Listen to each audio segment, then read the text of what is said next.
queridos irmãos e irmãs em Cristo Jesus, uma pergunta que sempre de novo é feita, que já foi feita na época da Escritura Sagrada. Nós vemos um jovem rico fazendo essa pergunta para Jesus, nós vemos outras pessoas perguntando para Jesus, é a seguinte: o que é que eu devo fazer para ser salvo? Todo ser humano tem essa curiosidade. Quando ele percebe que existe um Deus, quando ele sabe que existe um Deus diante do qual ele tem que prestar contas de sua vida, ele sente uma angústia, ele tem que perguntar: o que é que eu preciso fazer para ser salvo? Nós, cristãos luteranos, temos a resposta na ponta da língua. Todos decoramos aquele texto da carta do apóstolo Paulo aos Efésios, capítulo 2, 8, que diz: pela graça sois salvos, isso não vem de vós, é dom de Deus, é através da fé, é um presente que Deus nos dá. Nós sabemos que a salvação é um presente que Deus nos dá através da fé. E aí, acabou? Não, a vida continua. No momento que nós sabemos que somos salvos porque Jesus cumpriu toda a lei em nosso lugar, que Jesus carregou o castigo que pesava sobre os seus ombros, o castigo por causa dos nossos pecados, nós somos salvos. Mas a partir desse momento, em que agora nós estamos justificados nos nossos pecados, nós queremos também viver uma vida de reconhecimento e de agradecimento diante desse Deus tão maravilhoso, que nos ama, que não nos condenou, mas mandou Jesus para nos salvar. E como viver essa vida diante de Deus de gratidão? Na teologia nós chamamos isso de santificação. Justificação no momento em que recebemos a fé do Espírito Santo e que os nossos pecados estão justificados por Cristo. E nesse instante começa a santificação, onde nós queremos sempre de novo, em arrependimento sincero, buscar o perdão de Deus e viver uma vida melhor cada dia. Não para sermos salvos, a salvação foi dada, mas para agradecermos a Deus, para vivermos uma vida segundo os padrões de Deus, segundo aquilo que esse Deus maravilhoso, que é o nosso Pai, espera de cada um de nós. E aqui que entra o texto de hoje, onde Jesus, no início do seu ministério, sobe num ponto um pouco mais alto, numa montanha, aonde a sua voz pode se espalhar melhor, onde ele pode ver todas as pessoas assentadas, e ali são milhares de pessoas, para ouvir o seu ensinamento. E o texto inicia dizendo: Jesus começa a ensinar-nos.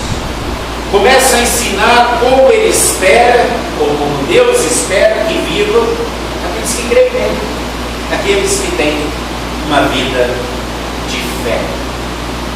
Nisso, no Sermão da Montanha, Jesus descreve o caráter do cristão, as suas virtudes e bênçãos.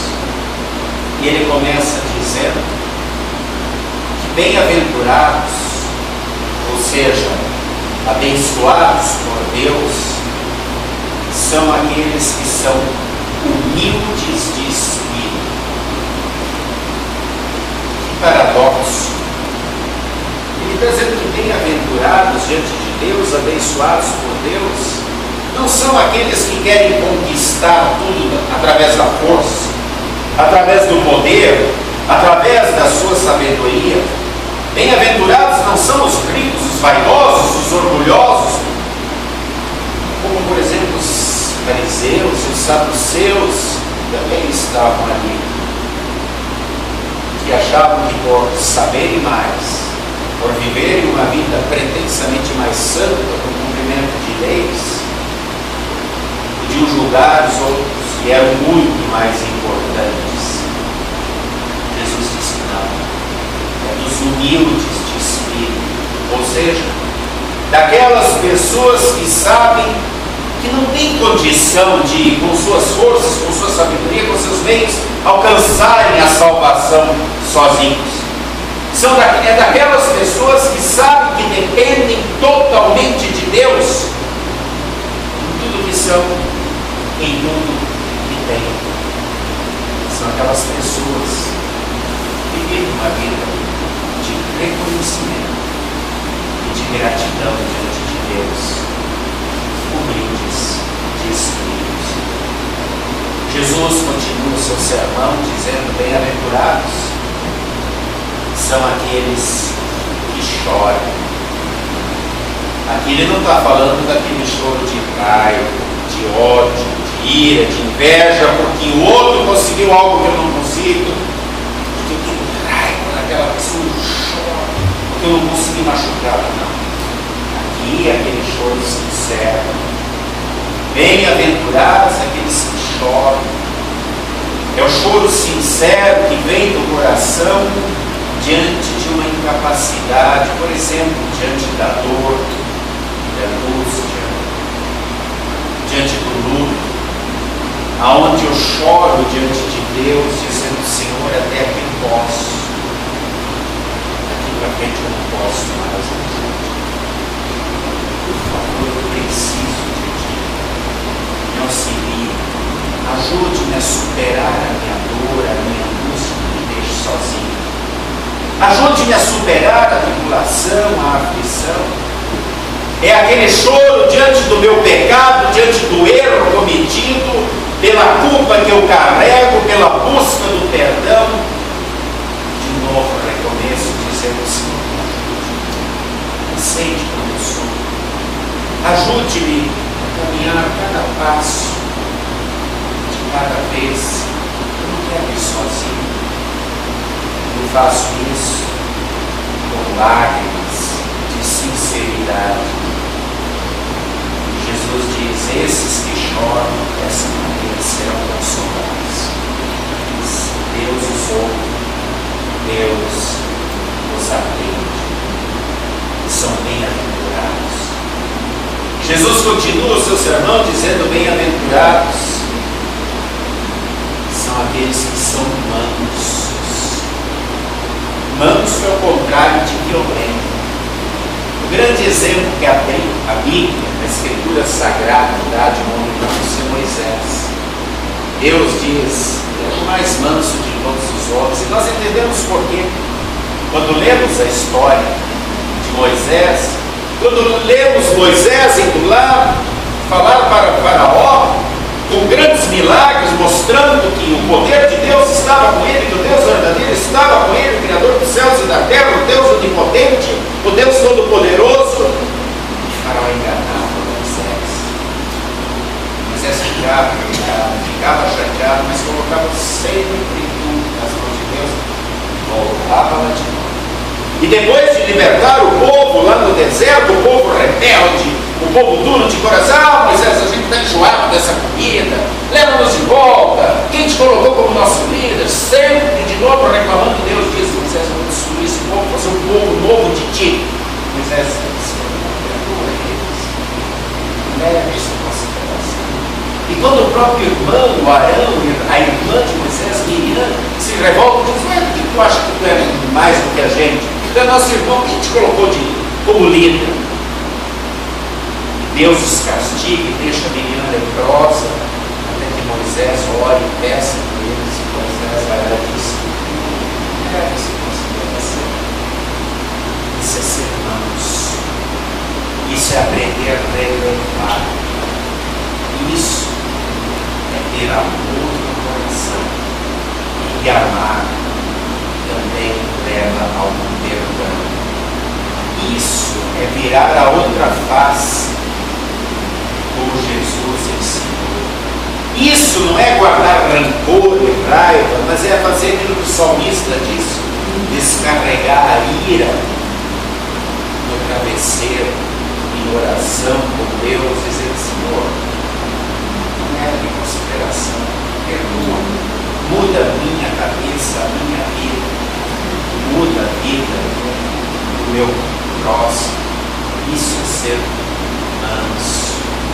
Bem-aventurados os mansos. Nós somos humildes de espírito. Nós somos mansos. Jesus continua dizendo: bem-aventurados aqueles que têm fome e sede de justiça. E quando eu falo justiça, sempre faço questão de deixar bem claro que não é essa justiça que a gente vê aí fora. Quando a gente vê alguém ser estuprado, alguém que assalta, que rouba, que mata, e aquela turma toda, queremos justiça, queremos justiça. A palavra ali não é justiça, queremos vingança, queremos vingança. E sempre vale para o outro o que não vale para mim. E se for o meu filho, aí eu vou dizer: não, ele estava em más companhias, ele é um trabalhador. Mas quando é do outro, eu quero justiça, eu quero vingança. Não é disso. Jesus está falando quando diz: bem-aventurados são os que têm fome e sede de justiça. Justiça para Deus é ser justo como Ele é. Ele disse: santos sereis, porque eu, Senhor vosso Deus, sou santo. Justo para Deus é quem cumpre os 10 mandamentos. Nós cumprimos. Só 10. Amar a Deus acima de todas as coisas, não tomar o seu nome em vão, constar de bênção da vida, santificar o dia do Senhor, guardar um dia para Ele, honrar, respeitar, obedecer, amar o mundo, não matar, não ter ódio, não ter raiva no coração, não adulterar, não se deixar envolver por essa sensualidade da televisão que faz todo dia para a nossa casa. Eu não faço o que faz na não roubar, não mentir, não enganar, não pretender adquirir herança. É bom, não pretender adquirir nada que não seja meu, não tem cobiça. O que é fome e sede de justiça? É eu saber que eu erro, é eu reconhecer que eu não cumpro esses mandamentos, mas eu tenho fome e sede de querer acertar. E eu peço a Deus todo dia para que eu não erre ali onde eu errei hoje de novo. Eu peço perdão e digo: Senhor, me ajude amanhã não cometer o mesmo erro. Acertar, enquadrar esse passo. Eu seja uma pessoa mais justa, mais digna, mais correta diante de Ti. Eu aprenda a viver essa vida de santificação. É uma luta diária contra as tentações. Jesus continua dizendo no seu sermão que bem-aventurados são os misericordiosos. O que é misericórdia? É muito mais do que ter pena. Às vezes a gente acha que misericórdia é ter pena. Misericórdia, cortes é coração, é cardiologia. Misericórdia é amar de todo o coração, mesmo aquele que não merece. É amar sem esperar nada em troca, assim como Deus nos ama. Assim como Deus mandou Jesus, Ele não tinha nada a oferecer a Ele. E Ele nos oferece salvação de graça. Por isso, para ser misericordioso, nós temos que beber todo dia da fonte inesgotável desse amor agape, desse amor doação, que é Deus. Bem-aventurado aquele que busca o amor de Deus na sua vida diariamente, estando vertical para poder espalhá-lo no sentido horizontal. Jesus continua seu sermão dizendo: bem-aventurados são aqueles que são limpos de coração. Jesus, através da fé, transformou o nosso coração de pedra em um coração de carne. Mas mesmo esse coração de carne ainda está contaminado pela mancha do pecado, porque enquanto estamos aqui nesse mundo, nós não somos perfeitos. E esse velho homem, essa tentação carnal, a sedução que a carne traz, sempre de novo quer aflorar, sempre de novo quer fazer eu pecar. Lá dentro do coração estão os maus desejos, disse Jesus: o ódio, o ciúme, a raiva, a inveja, o orgulho, a maldade. E toda vez que esses sentimentos querem aflorar, eu preciso dizer: silencia, a história do lobo e do cordeiro que existe dentro de mim, e no alimento. O lobo, o cordeiro, sabendo que Jesus é meu pastor, ele me defende contra o mal, eu não preciso ser violento, não preciso dar ouvidos aos sentimentos de raiva, de ódio e assim por diante. Como diz Lutero, eu preciso fazer valer o batismo diariamente na minha vida, afogando os maus desejos e fazendo sempre de novo, dia a dia, ressurgir esse novo homem que é Cristo, que vive em alegria e justiça diante de Deus. Bem-aventurados, diz Jesus, são os pacificadores, aqueles que promovem a paz, aqueles que fazem tudo para que todos vivam em paz. Ou seja, aprendam também a controlar a língua sem fofoca, sem provocar intriga, fugir, ódio. O mundo ele gosta disso, ele não vai dar aquela pessoa que presta, não vai. Se aquela pessoa fizer isso, eu vou fazer, olha, ele fofoca, ele intriga, pacificador, ele